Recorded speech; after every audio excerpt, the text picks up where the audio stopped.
Guys, can I get a moment of silence for PSG, man? I mean, absolute embarrassment, guys. Embarrassment. Absolutely. That that might be one of the most. This might be worse than Barcelona comeback back in, when was it, 2017? Bro, that might be worse. 6-1 comeback. This might be worse than Benzema's remontada hat-trick back in 2021 in the round of 16 at the Santiago Bernabeu.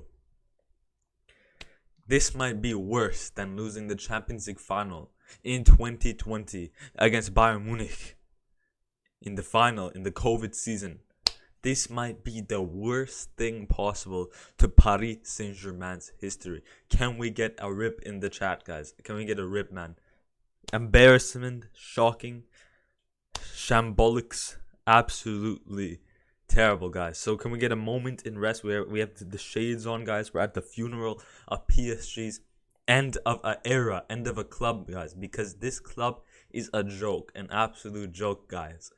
I mean, an absolute joke, guys. But guys, let's get into it, guys. I mean, what more is there to say, guys? Literally, what more is there to say? We take off the hoodie now. We get active. PSG's back alive, guys, because I'm here to show that PSG is still the best club in the world, guys. We're going to talk about PSG's funeral today. 4-1 against Newcastle. We're going to talk about Napoli versus Real Madrid. Great game there. We're going to talk about United versus Galatasaray. Surprising game there. And then a bit of Lens versus Arsenal. I want to talk a bit about that. And then pretty much it. Ended off with a footy tic-tac-toe like usual. Like footy knowledge games, of course. To show my elite ball knowledge. Marcus Rashford here, guys. But I mean, absolutely shambolics, guys. Let's get right into it. And honestly, let's just start it off with the PSG Newcastle game, with the funeral of Paris Saint-Germain, because what a joke of a game, guys. I mean, 4-1 dominated the whole game, Newcastle. We had no build-up at all, no passing options. Dembele pocketed by Dan Burn. Who would think 5 years ago that you would say Ousmane Dembele was at Barcelona, the new Prince King of Neymar, the prince who's supposed to become the king of Neymar at Barcelona, Neymar's replacement. He was supposed to be the next big thing at Barcelona. Who thought that guy, Ousmane Dembele, guys, them goose, would be at PSG getting pocketed by Dan Burn, man. Dan Burn. Who thought Kylian Mbappe, World Cup winner, the prodigy, the next Ronaldo phenomenon, the next Ronaldinho, the next Pele, the next Ronaldo, the next Messi, the next big thing in this era would be pocketed by Kieran Trippier? Who thought, bro, my goodness, who thought PSG would lose to Newcastle in 2023? PSG who thought in 2020, when PSG made it to the final of the Champions League, would then go on to lose to Newcastle, who hadn't made it to the Champions League in 20 years, 23, 26 years, something like that, back in 1998, 96, 97, back in the David Ginola days. I mean, my goodness, absolutely shambolics. Let's talk about the game, guys. I mean, the first half, the first 10, 15 minutes was pretty solid for Paris Saint-Germain. The first 10 minutes, not the 15, because at the 17th minute, Almiron went on to score. The Paraguayan midfielder, winger, right mid. But in the first 10, 12 minutes, I'd say Paris Saint-Germain did pretty decent at holding possession of the ball, waiting for those through passes, for those open passes. And then, of course, Dembele, we have Mbappe down the wing. We're building up, get past the midfield of Newcastle, cross it to Dembele, and Dembele barely hits it wide. So we had one or two good shots, good possession, good build-up and passing options in the first 10, 12 minutes. And then Brick Quinhos decides to try, kind of chip it, cross it into the midfield. And it's one of the Newcastle players, not exactly sure who, I think it was Bruno Guimaraes, who gets the ball back. It goes to Isak. Isak takes a shot. Great save by Donnarumma to block after Marquinhos' mistake, which got headed back to Bruno Guimaraes, back to Isak. Isak quickly turns, gets a shot on Donnarumma, and makes a great save. And then, unfortunately, it rebounds out wide over here to Almiron, who actually turns his body. He gets his body good to get it onto the left foot and go far post. But I mean, absolutely shambolics by Briquinhos, man. What is it about Briquinhos? I might have to be honest here. Briquinhos, Marquinhos might be. He's getting to the level of Harry Maguire, man. It's getting that bad, guys. I mean, this guy is the captain of Paris Saint-Germain, one of the biggest teams in the world. He's the captain of Brazil, the top World Cup country, one of the best countries in the world, the Jogo Bonito country. They have world-class players like Neymar, Vini, and one of the biggest nations in the world. And he's the captain of that team, making silly, goofy mistakes, man. 2021, Marquinhos gives away the ball. He loses the ball to Benzema, who goes on to score the hat-trick. You see, last year in the World Cup, December 2022, in Qatar, you see in the 217th, 213th minute of the World Cup against Croatia, they shoot the ball. It rebounds off of Marquinhos over Alisson, away from Alisson, goes in the net. Then he goes on to miss a penalty, which cost them. He was the last one. If he missed, they're out. If he scores, they continue, and he missed. Then he goes on to try to chip it into the midfield to Warren Zaire-Emery or Ugarte, whoever was in the midfield. And it gets, he doesn't even chip it high, bro. It's like a pass to the opposition team. Three big games, 3 silly mistakes, and he's the captain of 2 of the biggest teams in the world, Brazil and Paris Saint-Germain. I mean, what a freaking, what a player, man. Briquinhos, my captain right there. I mean, nah, man. He's getting on the level of Harry Maguire. It's getting bad, guys.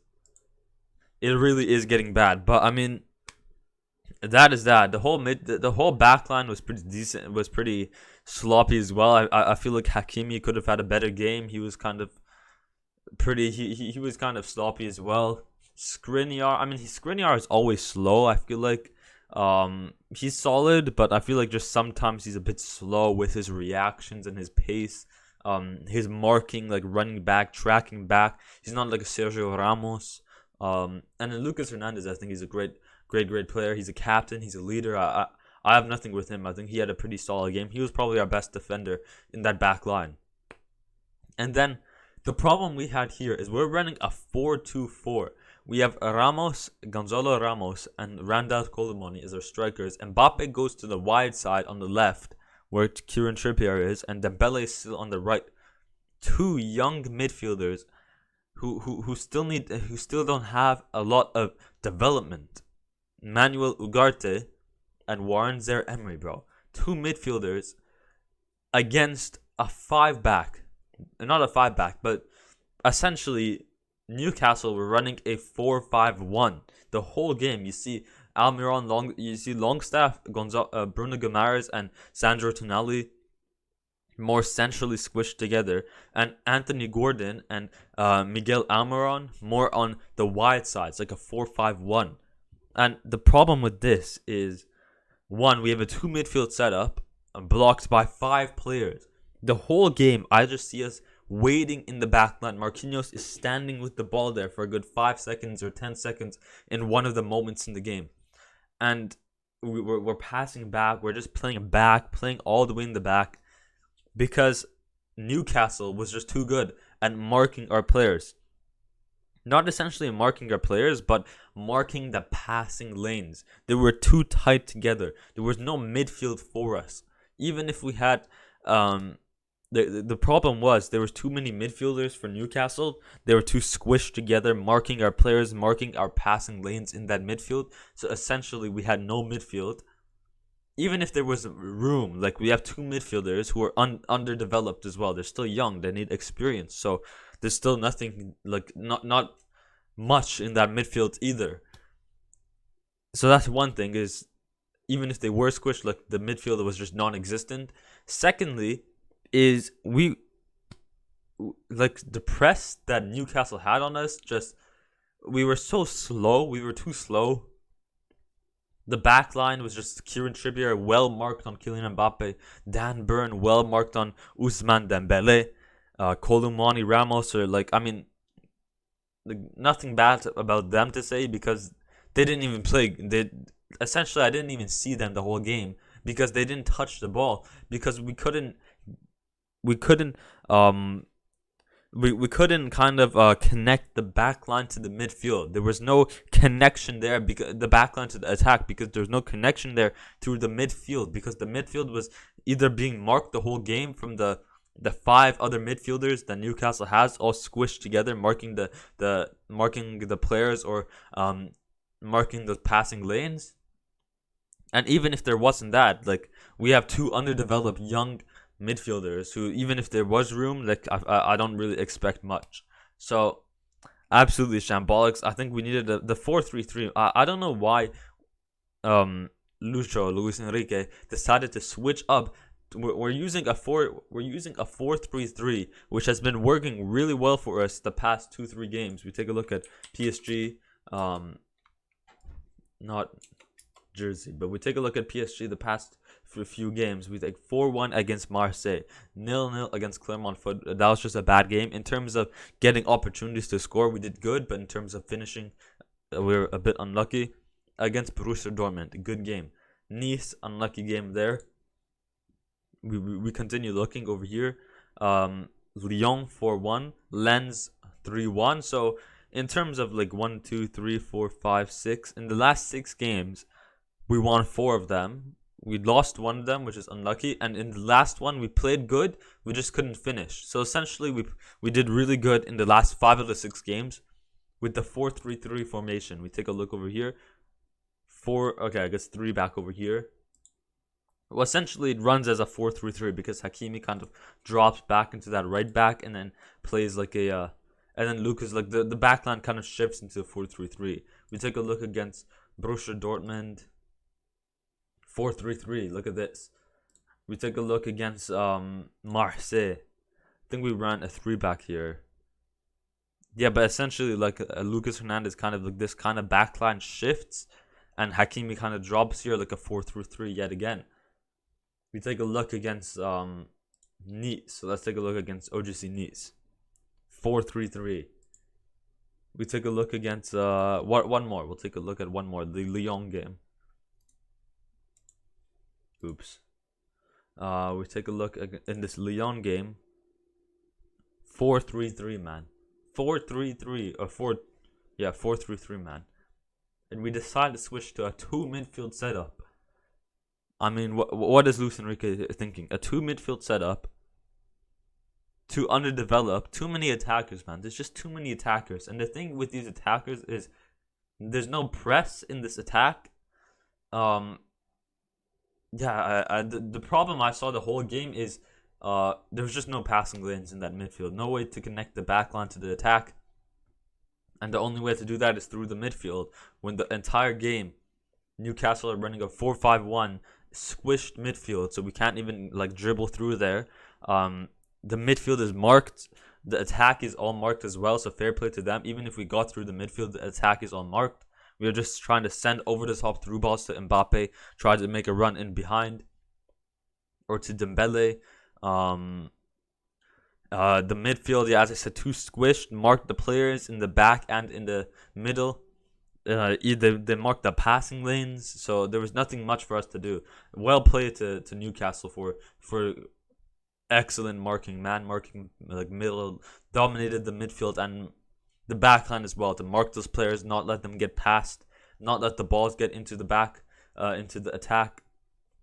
I mean, fair play to them. And the press that they had as well, so much high press, such a high line a lot of the times as well. Maybe not a high line like their whole midfield over here, but like a high line into PSG's squad. You see a lot of the time, all this whole back team is back here.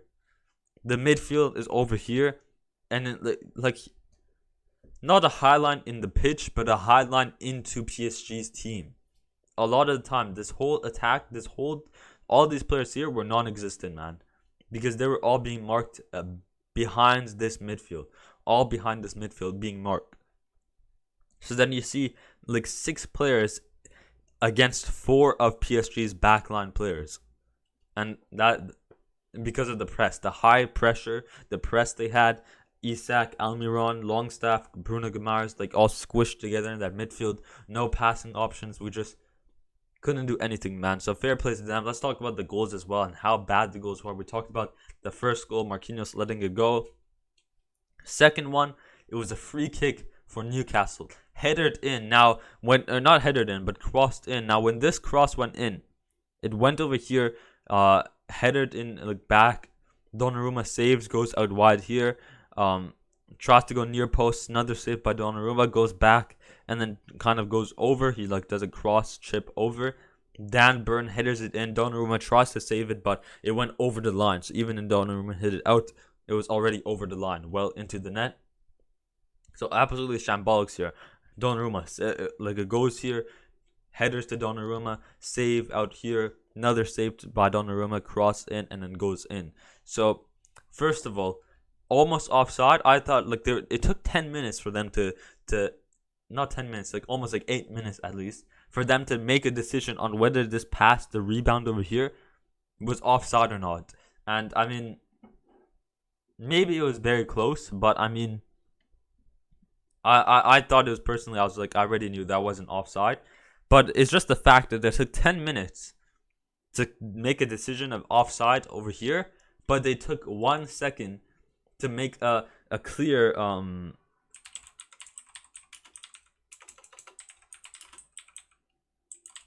but they take 1 second to make this decision here, man. They called this offside in 1 second, but they take 10 minutes to make a decision on a simple onside, like it's very close, but you can tell it's onside. They take 10 minutes, but over here 1 second, offside, which is incorrect, of course. We didn't even talk about the Liverpool Spurs game. I mean, forget it. I guess that's really the only game from the weekend, but give me a moment. Yeah, I guess that's really the only game we had on the weekend to talk about. So if it's just one game, maybe it's fine. Yeah, because then we had... Yeah, I guess it was only Liverpool Spurs I really wanted to talk about, but I guess we didn't. We'll talk about the Arsenal City game this weekend on Sunday. We'll definitely talk about that, but yeah, I guess it's too late. I want to make it more focused on UCL. But yeah, if you guys didn't see the Spurs Liverpool game, absolutely shambolics there with the referee as well. But they decide, they say 1 second, offside, when it was clearly onside. Over here, it's slightly like I guess they had to take their time to look, but definitely not 8 minutes, bro. 8 minutes to check that was pretty crazy. That was one thing. The second thing, when the ball was initially crossed in, there was actually a handball. There was supposed to be a handball. I want to show Newcastle vs PSG. Does it show here, man? Second goal appears to have made contact with handball, but it wasn't sanctioned even as the play went to VAR check, man. Yeah, look at this, man. It doesn't show here, bro. It doesn't show. But there actually was a handball. Yeah, over here, bro. It's crossed in, headed. It hits his hand, headed in. Donnarumma saves, goes back out over here. Goes near post, another save by Donnarumma, and then crosses it in, and then it's headed in by Dan Burn over here. So yeah, absolutely shambolics. Here, crazy. I don't even know what was going on. Like, cross here, back in, back out, back into the box, back out of the box, and then finally goes in. But yeah, this was clearly in. There was an offside, over here. Like, it was barely offside, I guess, or onside. I don't know why it took them 8 minutes, 10 minutes to check this. And then second was when the cross initially went in. There was actually handball, not on the PS. Yes, initially when Dan Burn. No, was this Dan Burn? I don't know if it was Dan Burn. Don't remember who it was, but they went. It hit their arm. Then they went to header. It hit their arm, went back up, goes to header it, and then hits the PSG player's hand. But initially it hit the Newcastle's hand first, so that should have been a call. So I don't know why it wasn't called. So I'm not gonna argue like, oh, one goal they should call it off, but I'm saying like, I don't know, it could have changed the game. Even Hakimi was saying handball because it was right in front of him. So I mean, I'm not gonna go ahead and say, oh, like we could have won if they called the handball, but I mean, these small details could change the whole game, man. You do know that, right? It's 1-0. There's a handball being called. I mean, like if that handball was called, if it wasn't called, it's 2-0. But if that handball was called, if they checked that and it was actually called, it would have stayed 1-0 and give more hope to PSG that, oh, we're only down by 1. Let's get back into this. If we're down by 2, maybe it loses PSG's mentality. So these very small details very do change. Like it's a big factor of the game. But I'm not gonna say like, oh, we should have deserved a win here. The handball, the rigged referee for that not giving the handball on the Newcastle player. Like, I'm not gonna be that guy, man. I still respect Newcastle. They're a very good team, very strong team. Yeah, I will say something afterwards. Let's go ahead, still talk about the goals. We go into the 15-minute Longstaff. Fair play, man. Longstaff, it's Bruno Guimaraes or Almiron. Sends a through ball into Longstaff. Longstaff power strike into Donnarumma, who initially saves the ball, but it was too hard and it still rebounds into the back of the net. That's kind of a bit sloppy by Donnarumma. Should have saved that. And it even hit him. He caught it as well. Like it hit his arm and stuff, or his leg, and it still rebounded back inwards into the net because of how powerful the strike was.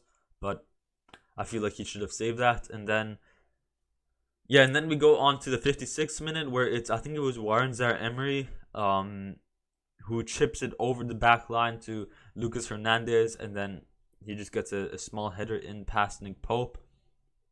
So nothing crazy there. And then in the 90 plus 1 minute, one of the craziest goals I've seen by this guy here, Shar, man. One of the craziest goals against PSG. Where he headers it. No, he doesn't header it. He gets control of it, slips to the ground, but he bangs it into the back of the net, bro, from outside the box. Like a volley type strike, power strike. Newcastle, 4th goal, PSG. I want to see if it shows. I don't want to show a video to get copyright strike, but let's take a look. Does it show? Is it this one here, bro? Like he slips, bro, and it goes top right. Amazing goal. Fair play. I mean, what a beautiful goal.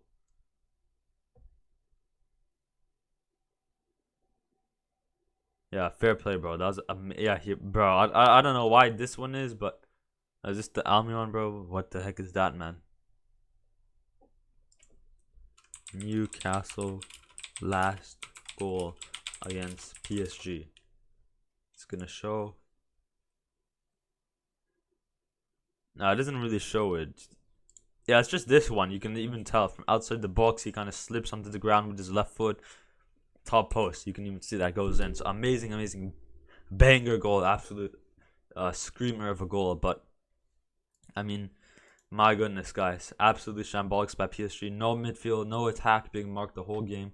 Squished Newcastle backline. Now, what I will say is, I still think PSG is a stronger team than Newcastle. In terms of individual talent, I will say that. In terms of the individual talent, that PSG are better than Newcastle. Hakimi, Ugarte, Ousmane Dembele, Kylian Mbappe, Randall Colomwani, Gonzalo Ramos, even Warren Zaire-Emery. Amazing, skillful, talented player. Young, could adapt more. Donnarumma, I think he can still get a bit better training and stuff for sure to become a better keeper, but he's a very good keeper as well, still better than a lot of the other keepers in the world. But in terms of team play, the thing that Newcastle has is they're very good as a team. That I think in terms of talent, they have a lot of talent as well. Maybe not as much compared to PSG. You take a look at Isak versus Mbappe. Mbappe is clear. Anthony Gordon versus Dembele. Dembele is clear. Almiron versus Colomwani. Colomwani is clear. I think the midfield of Newcastle is very, very better in terms of Bruno Guimaraes against Ugarte. Bruno has a bit more experience. Same with Sandro Tonali against Warren Zaire-Emery. But in terms of the backline as well, Kieran Trippier should be Hakimi should be better than Kieran Trippier, but Hakimi just had a sloppy game. Lucas Hernandez, he has a lot of experience, didn't really do the best. Skriniar and Marquinhos, they should have done better as well. They have experience.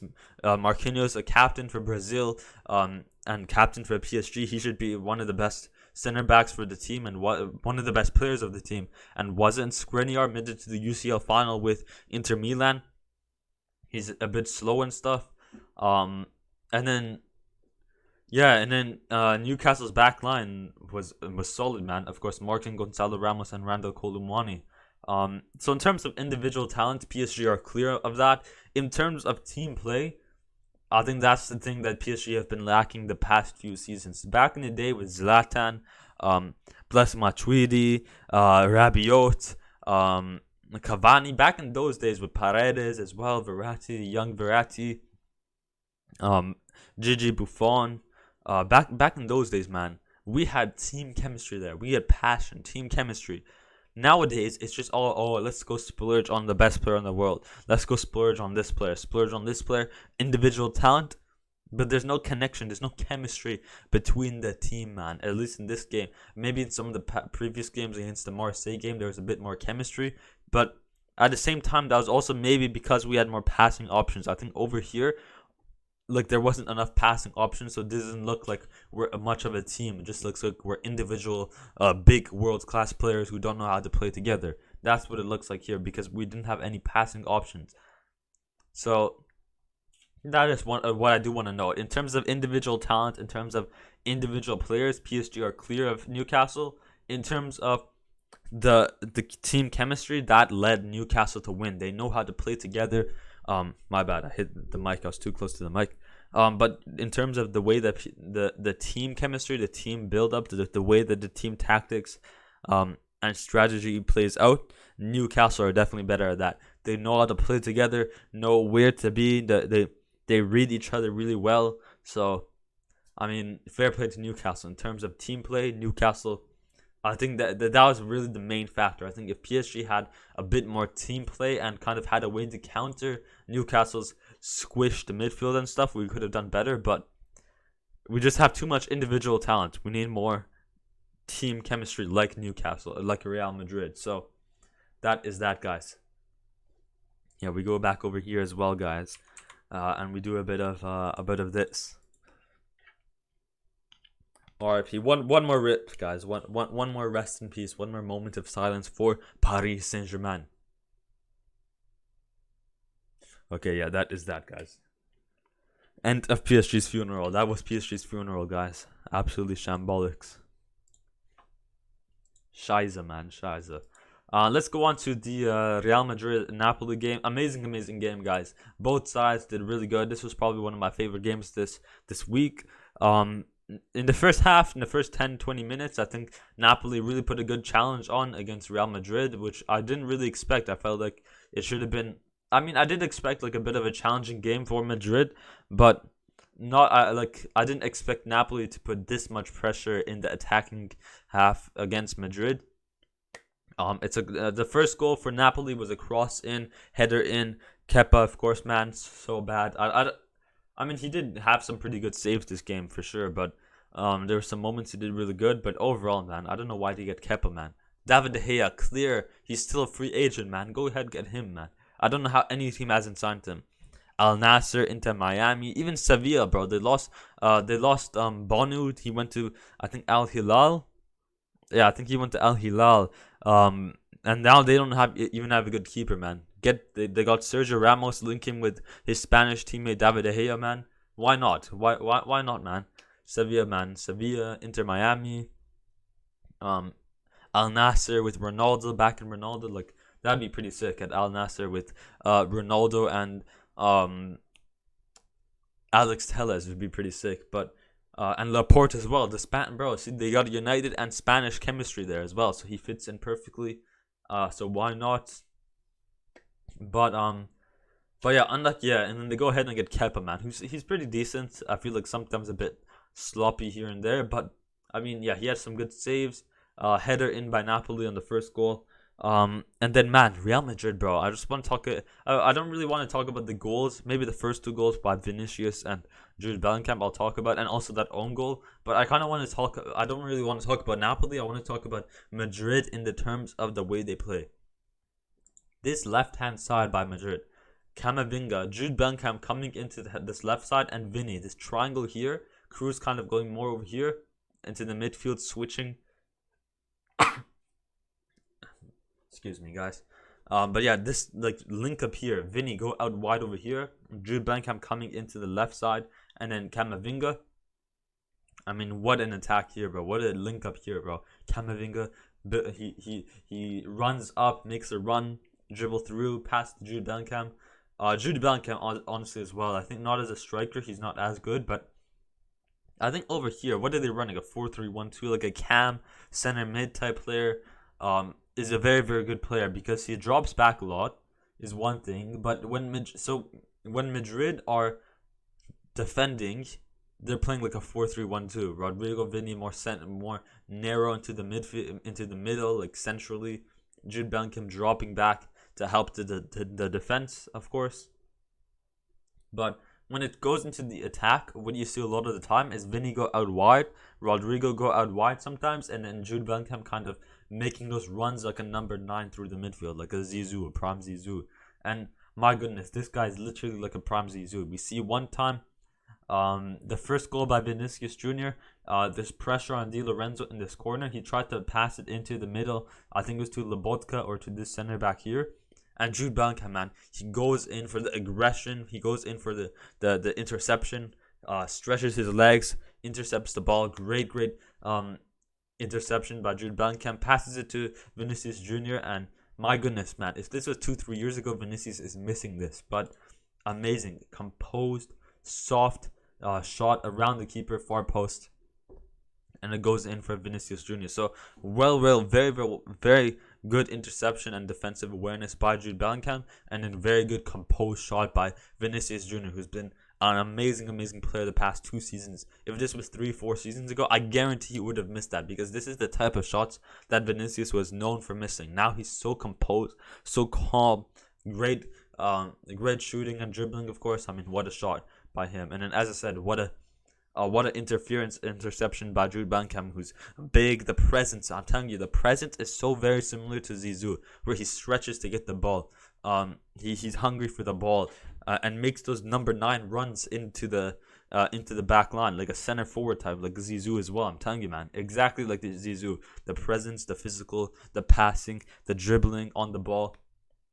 And when I talk about dribbling, man, the second goal by Jude Bellingham in the 34th minute, amazing run. Camavinga makes a run in behind Politano, pass to Jude Bellingham, and then Jude Bellingham build up through the midfield, does like a fake shot with his left foot to his right, and then goes far post. So he makes the defender go round and round like this and stuff. And then just that fake shot from, like, he goes to his left side to shoot with his right. Amazing fake over there. Exactly like Zizou, man. This guy's, bro, if you watch Zizou highlights, man, his appearance, his physical appearance on the pitch, physically, the height and everything, the dribbling, shooting, the bat, like, amazing. Exact replica of Zizou, man. At this rate, Jude Bellingham is going to win a Ballon d'Or before Erling Haaland and Kylian Mbappe. Is actually that crazy, because not only is he scoring 8 goals in the last 9 matches in all competitions for Madrid, but he's also doing defensive work rates as well, getting assists as well. He's doing kind of more than what Mbappe and Haaland are doing. They're both scoring. All 3 of them are scoring goals, making dribbles, getting assists. But on top of that, Jude Bellingham is dropping into the midfield to help defend as well. So he's doing attacking stuff and defending stuff, scoring the same amount of goals as Mbappe and Haaland. That's pretty crazy, man. Zizou literally reminds me exactly of Zizou. The way he moves on the ball, the presence, the physical presence, the defending, the passing, hungry for the ball, the interceptions he makes, and then the number 9 type of runs, like get in behind runs he makes on the ball as well. Like, he's high, so he kind of has like a bit of a jammy type dribbling, very similar to Zizou, man. I'm telling you, man. You watch the way Zizou has, like, with the step overs, the fake shot from his left foot to the right foot. Amazing, man. And then the power shot, far post. Incredible. So, yeah, that is that. And then we go ahead talk about the last goal for Madrid. What a screamer goal by Valverde, man. This guy always scores screamer goals outside the box. Valverde goal, Napoli, man. Absolutely. Now, unfortunately, it did rebound. I would wonder, like, oh, would it have gone in if it didn't rebound? But take a look here. He goes ahead, rebounds off of this guy's shoulder, hits the top of the keeper. It hits the keeper's hand, hits the top of the bar, back to the keeper, and goes in, bro. I mean, what a screamer shot. I would show it, man. I really want to show it, but, like, I don't want to get copyrighted, bro. I mean, yeah, holy, bro. What a strike. The power in that. You can even look here, bro. He just jump for it, hits the top of the bar, hits his hand, goes in, bro. Holy, bro. The strike on that. Bro, look at this guy. He's in disbelief, bro. He's going everywhere, man. Boom. Like, bro, it almost broke the net, man. Holy. What a strike. But yeah, that is that goal as well. Jude Bellingham, Valverde with the power strike. Vinny, more composed, calm. Amazing world-class player. The next one, Jorginho. So, amazing game there. And then let's go ahead and talk about United Galatasaray and then end off the podcast. Nothing much else to talk about. I don't think we'll talk about the Newcastle game. Oh, I forgot to switch the screen as well. The good thing I didn't really explain much as well. I didn't really have to show you guys on the pitch and stuff, but I was talking about, like, the dribbles and stuff. I mean, my goodness, United, bro. Ten Hag needs more time, guys. He needs more. Bro, I'm sick of hearing Ten Hag needs more time. He's got the midfield that he wanted with Casemiro, Mason Mount. He's got the backline he wanted with Diego Dalot, Rafael Varane, Lindelof, or Amrabat. He even got Amrabat playing him at left back. He got the keeper he wanted, Onana. He got the attack he wanted. Sold Ronaldo because he didn't want him. He was the problem of the team. He got him out, so, now it's a better team. He got Holland, whatever his name is, Bruno Fernandes, Rashford. He has the attack he wanted, the midfield he wanted, the backline he wanted. He got rid of De Gea, got the goalkeeper he wanted, and he's still losing games in such a sloppy way, man. You see, first off, Holland's goals, amazing goals. Rashford crossing it in. Holland just makes a run and headers it into the back net. Amazing goal. Fair play to Holland. He is actually pretty class, man. A great young player as well. Get more development for sure, and he's going to be an amazing player. Very good player, man. Very talented. I'm very surprised of him. I really like him. So that is one thing to know there for that goal. And then Galatasaray, bro. This goal here by Zaha, former United player as well. Wilfred Zaha, the left winger. What am I watching, bro, by United, bro? This guy Zaha is... it's Diego Dalot who's kind of like trying to pressure him with his physicality, but it's Zaha who's blocking him. He's running backwards. The ball is bouncing up and down, and then he tries to power it like a volley to the near post, but the volley hits the ground and kind of chips over Onana, bro. And Onana makes the weirdest dive, bro. I mean, Zaha goal. Against Manchester, bro. Can we see this?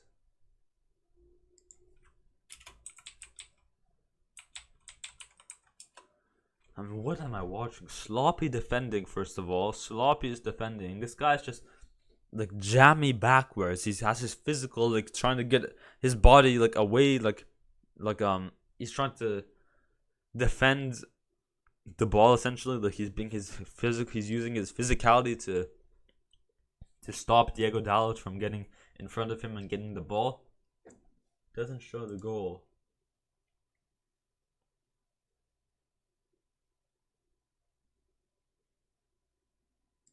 Bro, here, man. What the heck? Yeah, see, man. And then, yeah, he's marking him. He's running backwards from here. Dalot's behind him, pressuring him. He's holding him off. The balls are kind of bouncing to him. And then he goes like for a volley near post, hits the ground and over De Gea, bro. Bro, what? Like, that might have been one of the worst, the sloppiest goals I've seen, bro. Absolute Bro, I was like, what am I watching, bro? What is this defending, bro? You're just letting Zaha do what he wants and then he gets such a weird, the worst, like, not the worst goal, is a pretty nice goal, I guess, in terms of the way he shot it. Look at this guy jumping like this. But in terms of like how is this going in, bro?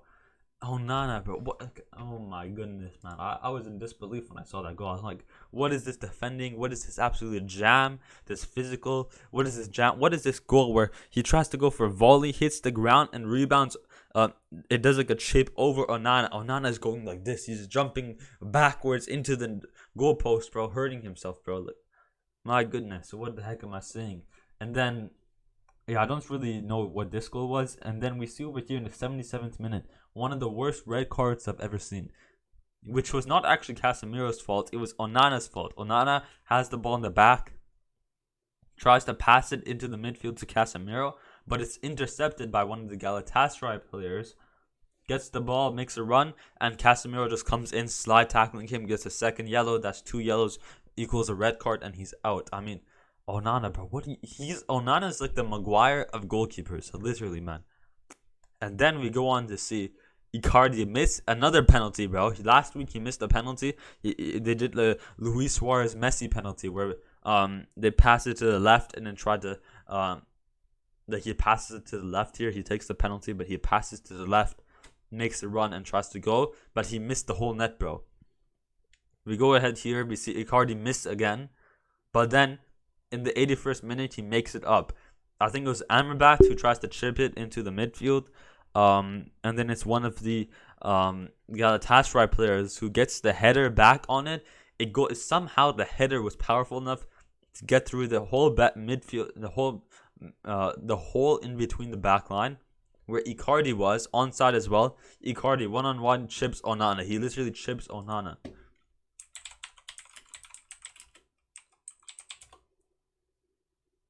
Bro, like, what the heck, bro? Over here, bro. What in the world, man? He chips Onana, man. What the heck is that, bro? What is that, Onana? What is that, bro? Yeah, here's where he missed as well. I think he missed the whole net. I think he went wide, actually. I don't know if Onana even saved that. If that was on target, man, no ways Onana is saving that. So bad, man. I mean, that Zaha goal, the way that United defended was so bad, man. So bad.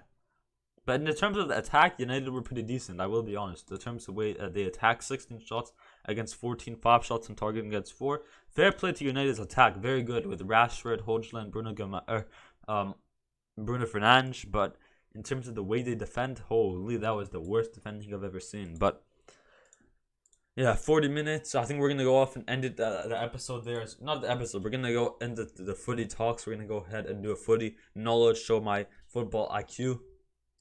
But in terms of the games I wanted to talk about, we talked about Newcastle. We talked about PSG's funeral against Newcastle. We talked about United versus Galatasaray, Madrid's excellent tiki-taka passing, Jude Bellingham's Zizou, Vinny's composure. We talked about that. Yeah, nothing really much. No Lens, Arsenal. I don't think that was really a big game to talk about. Next week, or no, in 2 weeks, I think we have international breaks, no? Well, I think this week we have club games, and then I think after that we have international break. Yeah, we have. Is there at least any good international games? Netherlands versus France. That's pretty good. England versus Italy. Very good. Uruguay versus Brazil. Pretty decent over there. And then, yeah, back to club games.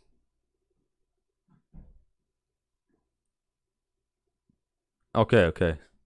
Pretty decent then. So, yeah, that is that then. Yeah, I guess next episode will be on maybe Monday, or I don't even know if we'll have maybe we'll have an episode sometime next week, because there's nothing really big going on, no really big games, and then we'll see what news there is. Maybe we can do like a news review, talk about like the football news on Twitter by Fabrizio Romano or something. But in terms of that, like nothing really much. Did we talk about transfers? I think we did an episode on best transfers this summer as well. I believe so. We checked the podcast notes. Yeah, Jude Bellingham, Messi, Szoboszlai, Mikal. Yeah, we already did that. So that is that. We're gonna go ahead. We should have put Sandro Tonali. If I was to redo this, I would for sure do another honor to like Sandro Tonali. This guy, man, everyone thought he would be like, oh, he left his club. He looked sad at Newcastle because he got kicked out of AC Milan. He was gonna be a legend at AC Milan, but yeah, I don't know. I thought everyone thought that they were making like some bad stuff, criticizing him. Not criticizing him, but they weren't expecting much from him because he didn't really want to leave AC Milan, and then he goes to Newcastle, and then he's having a great time at Newcastle, man. So yeah, I think I'll give him an honorable mention. Let's just go ahead, take a look at the standings as well. Bayern got, bro, oh my goodness, man. United bottom of the table, man. Not even Europa League. Lens, Sevilla, of course. Lens and Arsenal top, and then of course Sevilla aiming for Europa League, because they have the most Europa League titles. Europa League merchants, man. Last season they were in the UCL, get third place in Europa League, and then go win the Europa League, man. This season they want to go back to Europa League and then go win it, man. I swear, man. These guys. Madrid, Napoli, Braga, and Union Berlin. Sociedad, Inter, Benfica, and RB Salzburg. Yeah, man. Unlucky for Benfica, man. I thought they would actually do pretty decent, but everyone was thinking, oh, last season they were doing pretty good last season. They made it to the round of 16. Thought they would beat Inter as well, but they didn't. Inter actually beat Benfica, and now they're beating them again. And let's go Lazio, Feyenoord, Celtic, Newcastle, PSG, Milan. Luckily, Milan and Dortmund drew. I was happy about that. After PSG lost, I was happy that Milan drew. So that's going to be a big game to see where PSG goes. City, Leipzig, Young Boys, and then Barcelona, Porto, Shakhtar, and Antwerp. So that is how it's looking. Let's go ahead and end off with a footy tic-tac-toe. Let's start off with this one. Let's do normal difficulty this time. Araujo versus Kyle Walker. I want to say Araujo has more tackles because he's a defender, but the tackles that Kyle Walker has is pretty crazy. I'd say fouls made, Araujo is more. Oh, barely. Tackles, he has more as well. Defender versus midfielder, I would say goals is less than Valverde. Fouls made, I think, oh no, Valverde has a lot of crosses. I think fouls made. Oh, that was pretty close on crosses. I think over here more goals for sure. Okay, two defenders here. I think Thiago Silva would have had more tackles though, for sure. Another defender, bro. Plays for Lazio. So I feel like John Stones would have more tackles. No, he doesn't, bro. What the heck? Jordan Henderson. I think tackles for sure. Jordan Henderson would have more crosses. I feel like Jadon Sancho doesn't even play, so a defender.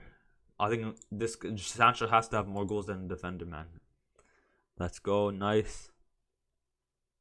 Surely a defender has more tackles than an attacker. Holy, 31. And then hopefully this guy, surely an attacker has more crosses than a defender, man. Oh, one more, Rudiger. Shirt, bro. What the heck is shirt, bro? Shirt number? What shirt number is Rudiger? I think they're both 4, man. So if it's equal, I think I still win. He's 22, bro. I swear Nah, bro. What? Oh my ball knowledge. Yeah, he's 22, bro. I thought he was 4 for some reason. Why is he not 4, bro? He should be 4, man. Anyways, that is that. We go on to this one. Let's do no timer. Who the heck is this guy? Let's do a wild card. Okay, I guess he was German. Adriano. Oh, he played for Liverpool, innit? He's Brazilian. Did he win the Copa America with Brazil?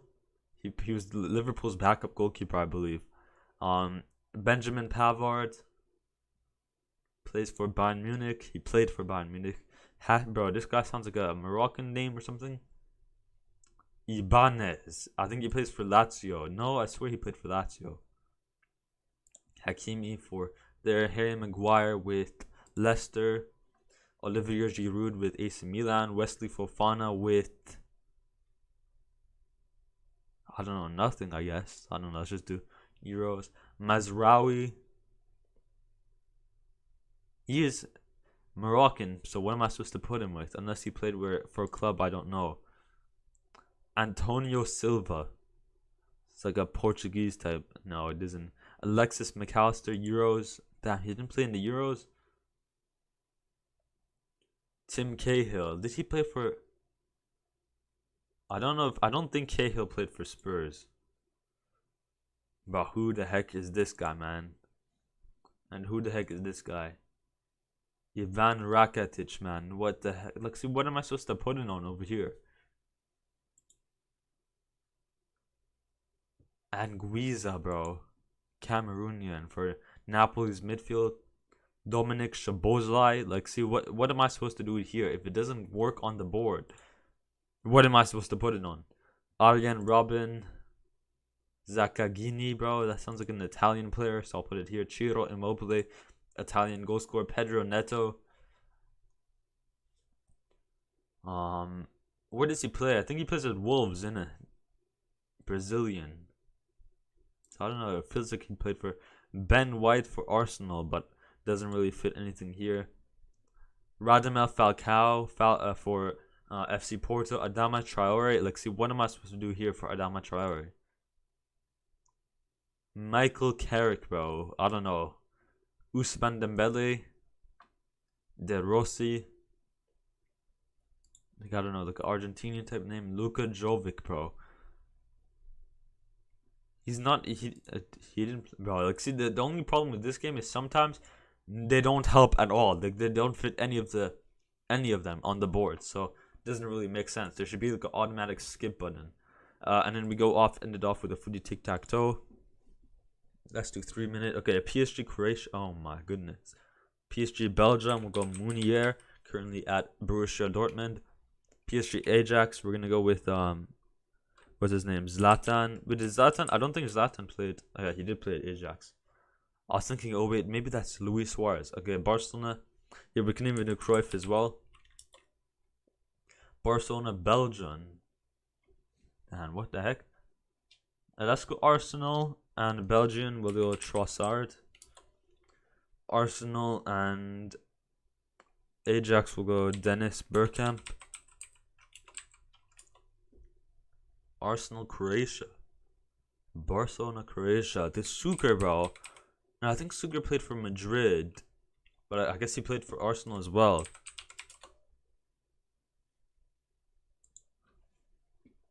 I can even take a look real quick.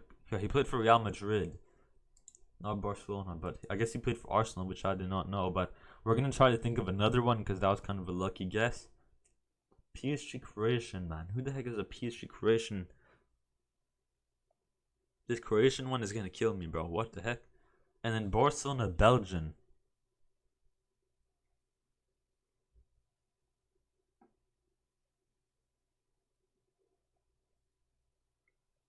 Barcelona Belgian. The Kevin De Bruyne guy.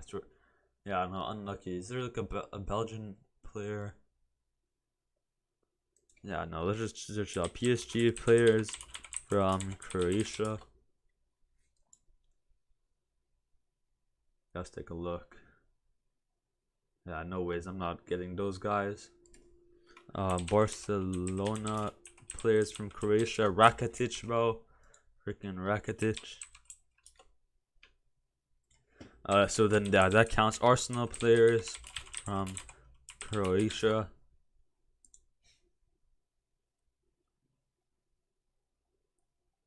I guess Davor Suker did play from Madrid, and then he went to West Ham after. Okay, interesting. And then Barcelona players from Belgium.